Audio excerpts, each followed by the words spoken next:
नाही वाटत का मुंबईच्या कुठल्या भागमध्ये जे आहे ना पाणी नाही असं जमा झालेलं आहे. लोकांचे घरही अडीच फूट पाणी जमलेलं आहे.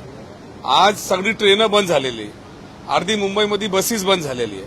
नाले सफाईचे जे एवढा मोठा ढिंडोरा करत होते की आता आमचा सरकार आलेला आहे, आमचा महापौर आलेला आहे, काही ठिकाणी पाणी भरणार नाही.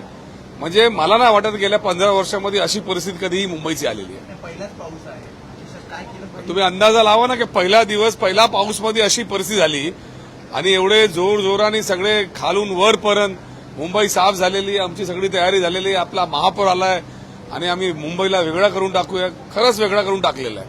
प्रत्येक ठिकाणी एकदम दिसत आहे. तुम्हाला काय वाटतं की नालेसफाई अजून त्याच्यावर विचार केला पाहिजे? 100% एक वॉर्डामध्ये छोटे नाले सफाई करण्यासाठी 2-2 कोटीचा फंड देण्याचं काम केलेलं आहे. 2 कोटी म्हणजे उदाहरण द्यायला गेलो तर पी ईस्ट पी वेस्ट वॉर्डमध्ये 2 कोटी. मग तुम्ही विचार करा 26 वॉर्ड आहेत.